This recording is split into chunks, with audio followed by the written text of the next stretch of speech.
আমার ছোট্ট ছাত্রছাত্রীরা, তোমরা সবাই কেমন আছো? আশা করি তোমরা সবাই ভালো আছো। আগের ভিডিওতে আমি তোমাদের আমার বইয়ের দ্বিতীয় পর্বের 205 নম্বর পৃষ্ঠা পর্যন্ত সমাধান করেছিলাম। আজ 206 নম্বর পৃষ্ঠা থেকে শুরু করব।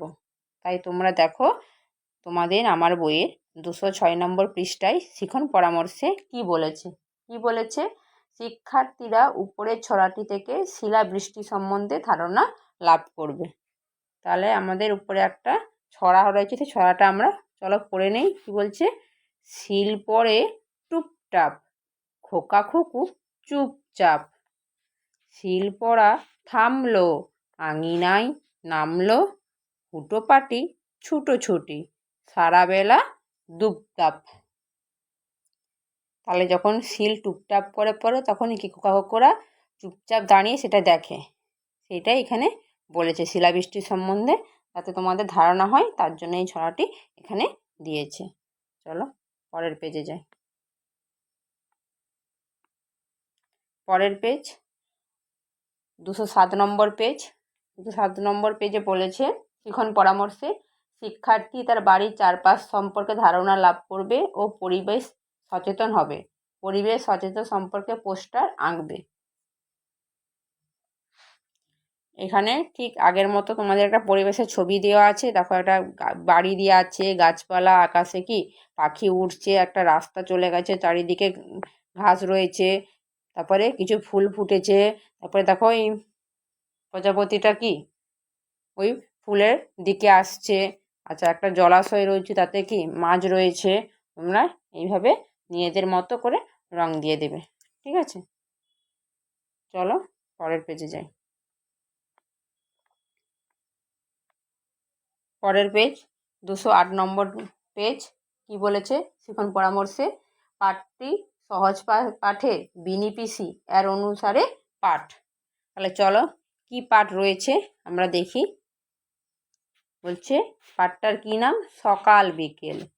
সকালের আকাশ ঝলমল করছে, পুকুরের জল ঝিলমিল করছে, রোদ পড়ে বালি ঝিকমিক করছে, মাঠে হৈ হৈ করছে সবাই। আজ মেলা বসবে, মেলায় খুব ধুমধাম হবে। ঘড়িতে ঢং ঢং করে 10টা বাজলো। চটপট বেরিয়ে পড়ল বিশু, সাথে আসমা আর বাহামণি। বিকেলে মেঘ করে এলো, সনসন করে হাওয়া বইছে, মেলায় লোকেরা হইচই করছে। একটা বড় গাছ মরমর করে পড়ে গেল। টুপটাপ জল পড়ছে আকাশ থেকে। একটু পরেই ঝমঝমিয়ে নামলো। ধূপধাপ তাল পড়ছে বিলের ধারে, কড়কড় করে বাজ পড়ছে। চটপট বাড়ি ফিরতে হবে, দূরে রেল যাচ্ছে কুঝিকঝিক। তাহলে কি বলছে? সকালে ঝলমলে আকাশ, পুকুরের জলটা তার জন্য সূর্যের রোদে কি ঝিলমিল করছে, আর মেলা বসবে তাই সবাই মেলা দেখতে যাবে। হঠাৎ করে কি আকাশে মেঘ উঠে ঝড় বইতে শুরু করছে, একটা গাছ পড়ে গেল, টুপটাপ করে একটু একটু জল পড়ছে, তাল পড়ছে, কড়কড় করে বাজ পড়ছে। তাড়াতাড়ি বাড়ি ফিরতে হবে, আর দূরে কি যাচ্ছে? রেল যাচ্ছে। সেটা এখানে তুলে ধরেছে। চলো পরের পেজে যাই। পরের পেজ 209 নম্বর পেজ। 209 নম্বর পেজে বলেছে লার্নিং টিপসে students will see the picture and make meaningful words. বলছে স্টুডেন্ট দেখো ছবিগুলো এবং একটি অর্থপূর্ণ শব্দ তৈরি করো। দেখো একটা করে দিয়েছে এক্স, ও এক্স আছে, আর এখানে একটা বাক্সের ছবি আছে, তাই বিও এক্স, বি লেটারটা যুক্ত করে এখানে বিও এক্স, বক্স মানে বাক্স। তারপরে টি আছে, এটি আছে, কার ছবি আছে? ব্যাটের। তাহলে কি হবে? B A T, bat. ঠিক আছে, ব্যাট মানে খেলার ব্যাট। তারপরে দেখো একটা পেরেকের ছবি আছে, তাহলে এন আছে, আই এন আছে, তাহলে কি হবে? P I N, pin. Pin মানে পেরেক। তারপরে দেখো একটা দোকানের ছবি আছে, আর কি আছে? পি এইচ ও পি, তাহলে কি হবে? S H O P, shop. Shop মানে দোকান। তারপরে একটা টুথব্রাশের ছবি আছে, তাহলে কি হবে? B R U S H, brush. Brush মানে টুথব্রাশ, যা দিয়ে তোমরা সবাই দাঁত মাজো। ঠিক আছে? চলো তারপরে পরের পেজে যাই। পরের পেজ 210 নম্বর পেজ। শিখন পরামর্শে কি বলেছে? শিক্ষার্থীরা ছবির বৈশিষ্ট্য দেখে সংখ্যার সঙ্গে সমন্বয় করবে। দেখো এখানে একটা ছবি দেখে দেখে সংখ্যা গণে সেটা সমন্বয় করতে বলেছে। তাহলে দেখো প্রথমে একটা কি লঙ্কা গাছে দেওয়া আছে, লঙ্কা গাছে কি একটাও লঙ্কা নেই, তাই কি বলছে? শূন্য। লঙ্কা গাছে একটাও লঙ্কা নেই, তাহলে শূন্য। তাহলে এখান থেকে আমরা শূন্যের ধারণা পেলাম। তারপরে কি বলেছে?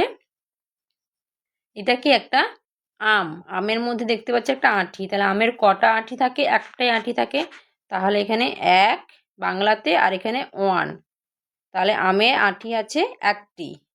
আচ্ছা, পাখির একটা পায়রার কটি পা রয়েছে? 2টি পা রয়েছে, তাহলে এখানে বাংলাতে 2 আর ইংরেজিতে 2। অটোর কটি চাকা রয়েছে? 3টি চাকা, তাহলে বাংলাতে 3 আর ইংরেজিতে 3। গরুর কটা পা আছে?